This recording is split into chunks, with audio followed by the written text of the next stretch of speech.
was one of my dark horses as we looked forward to this season. And I think a lot of people agreed with that take, only because they made history a couple of years ago that stretched, what, 5 decades, over 5 decades, when they went undefeated in the regular season.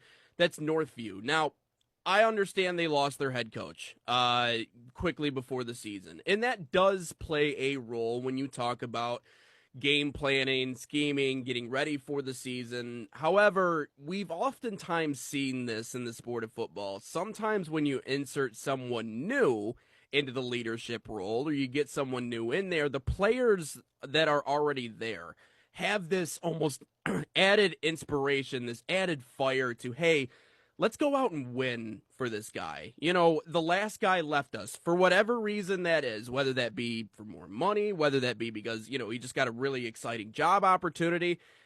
I don't blame him personally, but if I'm a player and you want to take that personally, you certainly can. And that certainly can be something that will bolster you going into the year. So they still have the talent, they have the pieces. Coaching matters, but they have a set culture and a set way of doing things at Northview now that maybe they didn't have before.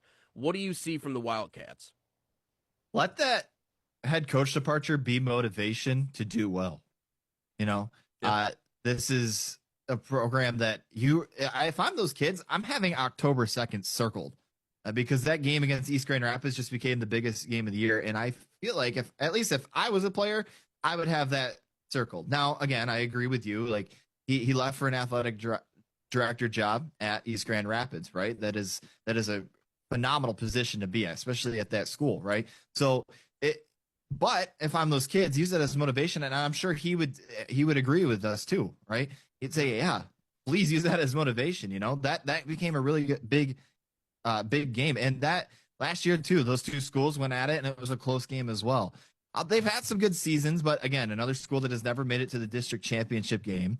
A really good season a few years ago, and they still have no answers as to who's going to be the next head coach. I'm sure a lot of the assistants will step in and take that over, but kind of a weird year last year, right? They open up with a win against West Catholic, very first game of the year. West Catholic, of course, defending state champions. But on the opposite end of that, they had some really strange blowout losses. A 28-point loss to Catholic Central, and then allowed 70 points to Forest Hills Northern. They had a winning record, but did not make the playoffs. So it was kind of a weird year. Maybe they're feeling a little bit snubbed. And now with the head coach leaving, they've got a lot of adversity. I know a lot of people don't like using that word in the sports world, but it's true. They have a ton of adversity. How are they going to use that and use it to their advantage?